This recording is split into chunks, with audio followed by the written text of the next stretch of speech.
Shalom keluarga damai, bertemu kembali dalam Samas, Sabtu 24 Januari 2026. Hari ini kita akan merenungkan firman Tuhan dengan tema menikmati Kristus dalam keseharian. Mari kita siapkan hati, kita sama-sama berdoa. Bapa di surga, terima kasih untuk kasih-Mu di hari yang baru ini. Pagi ini kami siap untuk memulai hari bersama-Mu. Kami mau mendengarkan suara-Mu ya Tuhan. Dan kiranya Roh Kudus membukakan hati kami agar kami mengerti isi hati-Mu. Dalam nama Yesus kami berdoa, amin. Bapak Ibu Saudara yang terkasih, berbicara tentang menikmati relasi. Nah, saya ingin mengajak Bapak Ibu Saudara untuk mengingat sejenak. Coba ingat salah satu relasi yang istimewa, relasi yang sangat Bapak Ibu Saudara nikmati saat ini.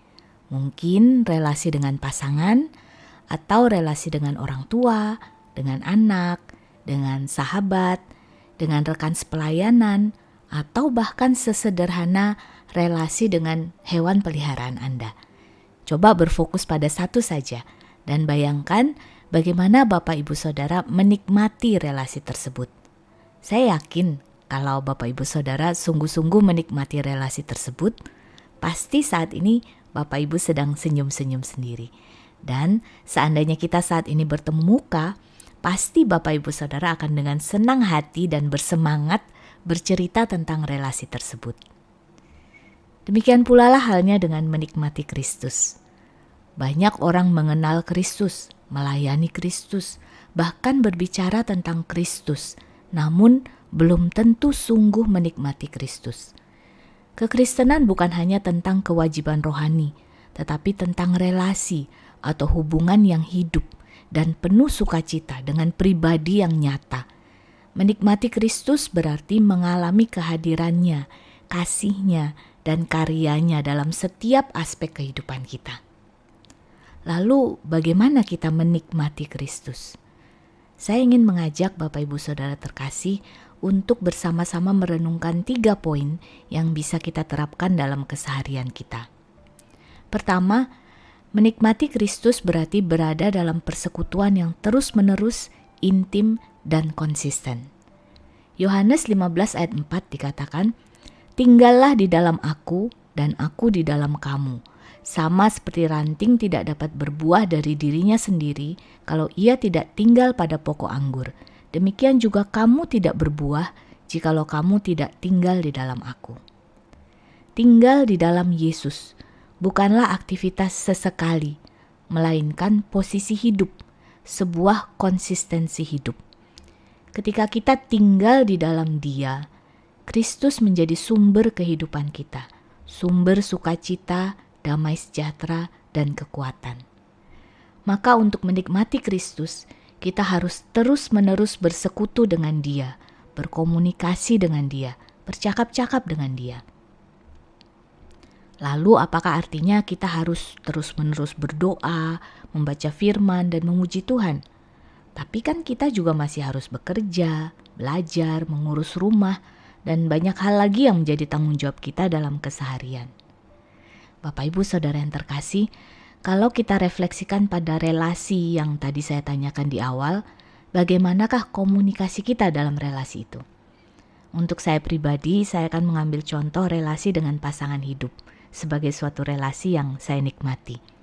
Saya dan suami menjalani pernikahan baru 19 tahun. Nah, dalam pernikahan kami selalu berusaha menjaga komunikasi yang terus-menerus, intim dan konsisten. Tapi tentu saja komunikasi itu bisa bermacam-macam bentuknya.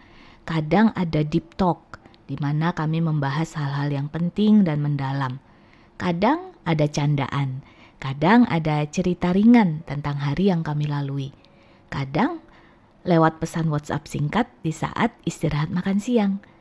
Bahkan kadang hanya duduk diam berdua menikmati waktu bersama. Jadi walaupun ada kesibukan-kesibukan yang harus kami jalani di tempat yang berbeda, namun percakapan-percakapan kecil yang kami lakukan membuat relasi terasa indah dan dekat. Demikian pula halnya dengan bersekutu dan bercakap-cakap dengan Tuhan. Ada masa kita deep talk dengan Tuhan dalam saat teduh kita, dalam kebaktian. Namun ada juga masa di mana kita bisa bercerita ringan dengannya. Mungkin sambil kita menyetir, sambil kita bekerja di kantor, sambil kita mengajar, atau bahkan mungkin sambil kita mencuci atau menyetrika. Tuhan hadir bahkan dalam hal-hal sederhana di kehidupan kita. Tidak ada hal yang terlalu kecil yang tidak perlu kita ceritakan kepadanya. Dan tidak ada hal yang terlalu berat yang tidak bisa kita ceritakan kepadanya. Tuhan selalu ada bersama kita. Ketika kita menyadari hal ini, maka hidup akan menjadi anugerah yang selalu kita syukuri. Baik ketika hari kita dipenuhi hal yang menyenangkan, atau mungkin ketika ada hal yang kurang baik atau bahkan sulit. Kita selalu bisa membawa kepadanya, menikmati semua bersamanya. Yang kedua, menikmati Kristus berarti menyadari bahwa Kristus mengasihi kita, sehingga kita pun mampu mengasihinya, mengasihi diri kita sendiri, dan mengasihi sesama.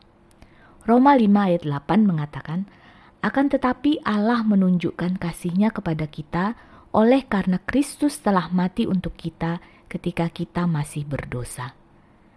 Kristus mati bagi kita. Demikian besarnya kasih-Nya kepada kita. Ketika kita sungguh-sungguh menyadari hal ini, maka hati kita akan melimpah dengan ucapan syukur. Dan kasih-Nya akan memampukan kita hidup dalam kasih kepada Tuhan, kepada diri kita sendiri, dan kepada sesama. Bapak Ibu Saudara yang terkasih, tanpa kita sadari, terkadang kita menuntut terlalu banyak dari diri kita sendiri. Kita merasa harus melakukan banyak hal agar dapat diterima, baik dalam keluarga, di tempat bekerja, di tengah masyarakat, bahkan di gereja. Kita mengejar acceptance atau penerimaan dari orang lain. Kita khawatir akan pendapat orang lain. Padahal Kristus mengasihi kita. Ia mati bagi kita ketika kita masih berdosa. Kristus mengasihi kita. Ia mengasihi saudara. Ia mengasihi saya. Saat kita menyadari hal ini, maka kita tidak lagi mengejar pengakuan atau pujian dari orang lain, namun kita berfokus kepada Tuhan. Karena Tuhan sudah mengasihi kita, maka apapun yang kita kerjakan akan kita dasarkan pada kasih-Nya. Menikmati kasih-Nya membuat kita bisa mengasihi diri kita sendiri. Dan ketika kita bisa mengasihi diri kita, kita pun dimampukan untuk mengasihi sesama dengan lebih baik lagi. Ketiga, menikmati Kristus berarti memberi diri sepenuhnya bagi Dia. Dalam Galatia 2 ayat 20a tertulis, namun aku hidup, tetapi bukan lagi aku sendiri yang hidup, melainkan Kristus yang hidup di dalam aku. Ada satu pepatah mengatakan, engkau dapat memberi tanpa mengasihi, tetapi engkau tidak dapat mengasihi tanpa memberi. Dalam setiap relasi yang baik, pasti ada keinginan untuk memberi karena mengasihi. Demikian pula dengan relasi kita dengan Kristus. Ia memberikan dirinya bagi kita, maka selayaknya lah kita juga memberi diri sepenuhnya bagi Dia. Menyadari bahwa Kristus hidup di dalam aku, membuat hidup kita menjadi berarti, sehingga apapun yang kita kerjakan dapat menjadi persembahan baginya. Nah, Bapak Ibu Saudara yang terkasih, kalau saya rangkum kembali 3 poin yang tadi, menikmati Kristus berarti kita selalu berada dalam persekutuan dengannya, kita menyadari bahwa Ia mengasihi kita, dan kita mau memberi diri sepenuhnya bagi Dia. Bapak Ibu Saudara yang terkasih, kalau di awal tadi saya mengajak Bapak Ibu memikirkan tentang relasi istimewa yang saat ini Anda miliki, tentunya saya tidak bermaksud untuk membandingkan relasi tersebut dengan relasi dengan Kristus. Namun, saya ingin kita sama-sama berefleksi. Kalau kita bisa memiliki relasi yang begitu kita nikmati bersama dengan pasangan hidup, anggota keluarga, sahabat, rekan sepelayanan, atau bahkan hewan peliharaan kita, sudahkah kita menempatkan relasi kita dengan Kristus jauh lebih di atas semuanya itu? Mari kita berdoa. Bapa di surga, terima kasih untuk sapaan firman-Mu hari ini. Ampuni kami ya Tuhan, kalau selama ini mungkin kami sering menghindar dari-Mu. Kami tidak sungguh-sungguh membangun relasi dengan-Mu. Kami sibuk melayani Engkau. Kami sibuk belajar tentang Engkau. Kami sibuk bercerita tentang Engkau. Namun sesungguhnya kami belum menikmati-Mu. Padahal Engkau selalu hadir di dekat kami. Ampuni kami Tuhan. Saat ini kami membuka hati, kami mau tinggal di dalam-Mu. Ajar kami untuk sungguh-sungguh menikmati Tuhan. Terima kasih Tuhan. Di dalam nama Yesus kami berdoa dan mengucap syukur. Amin.